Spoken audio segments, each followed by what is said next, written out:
Ladies and gentlemen, take a good look at the Star of David that sets upon my forehead and notice the words, especially the word Disney at the bottom.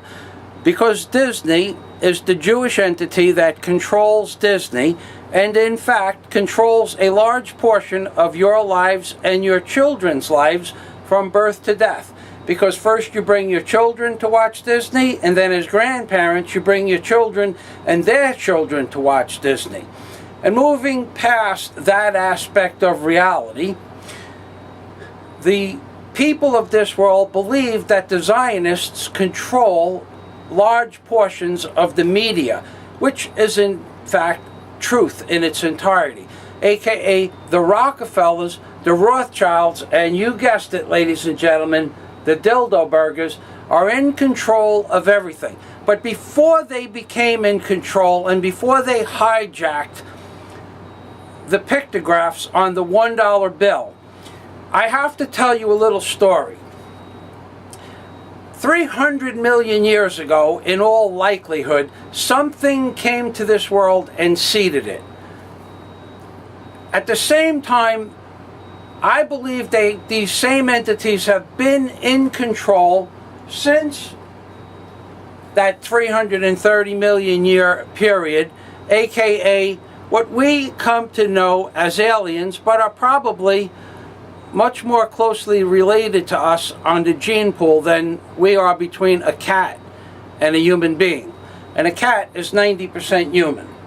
But moving past the genetics of the story, something created a nautilus in the ocean from what was once a single-celled amoeba turned into the most complex structure on Earth, aka a nautilus and a vampire squid derivative. It branched off. But to prove this to you, I have repeatedly said there are 3,300 pictographs on the obverse and reverse of the $1 bill. This entity, series of entities, this remnant society, this godlike entity, or perhaps what we perceive to be God itself, placed a picture of a nautilus on a $1 bill. And it placed a picture of the vampire squid, and it placed a picture of the Ark of the Covenant and King Solomon's temple. And I'm going to show you 4 of those things right now. So we're going to move into something that is called sacred geometry, and what you're going to see on your screen is something that I created myself in this room 2 years ago. This is a picture of sacred geometry. Now, what I want to show you on this, if you can see it, is at the bottom of this circle is the word the greed states, G-R-E-E-D.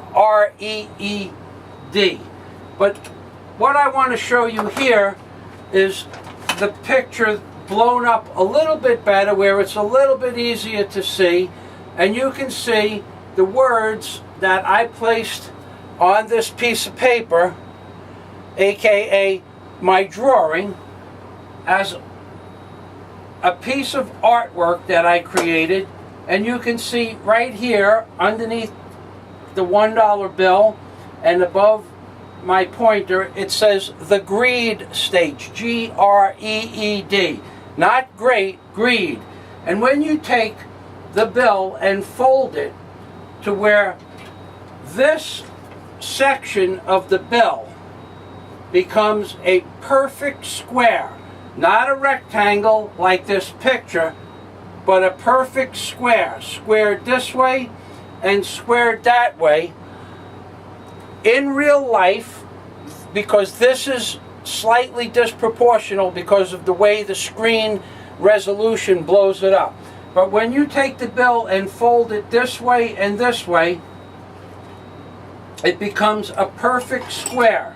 When it becomes a perfect square, the 2 halves of the God pod and the evil seed of death become 2 perfect half circles, at which point you can see half of the eye of God on the left-hand side and half of the nuclear detonation on the right-hand side. But also note, when this is a perfect square and you see half this eye, the way the bill is folded in the center is you can see half of George Washington's eye. Now, if you think this is a mistake, I can tell you that this is part of what is called sacred geometry. Perfect geometry and sacred geometry, which I am moving you into a place regarding sacred geometry because there is thousands and thousands of pictographs on the $1 bill, all having to do with sacred geometry. And this is the picture that I made in this room last year. Now, moving to another aspect of sacred geometry, I'm going to show you a picture of a Nautilus. Now, I'm showing you this picture of the Nautilus because if you will notice, when I zoom in on the face of the Nautilus itself, you will notice that the Nautilus has two lines that are comprised of dots. One set of dots towards the top, one set of dots towards the bottom. And then the Nautilus has its eyes and its ganglia, and there are approximately 90 total ganglia to a Nautilus's frontal section. Now, I know that this is going to be hard for you to believe, but when I showed you other pictures that I created of a Nautilus,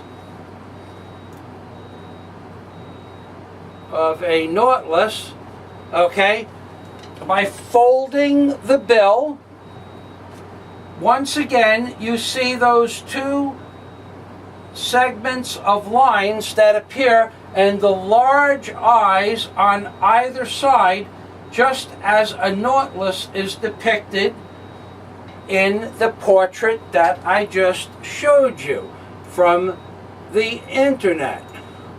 You see the two lines here and the large eyes, and then you see all this ganglia? Well, inside this ganglia there are larger portions that stick out, and they're called feet or a foot. So let's move back to the paint shop. Picture this bill with those two lines that I just showed you from Wikipedia, and then the eyes on the side of the Nautilus. And if you have a non-linear thinking mind, you can curve the Nautilus around slightly and see that this portrait and the portrait of the Nautilus is almost identical, with the large eyes on the side, the ganglia in the front, and the lines that recede and go forward and backwards. Now, this is a picture of another Nautilus, which is swimming, and this is a real Nautilus video from YouTube, and this picture has the same lines and the large eyes. The reason that I bring all of this to your attention is because whether you choose to believe it or not, something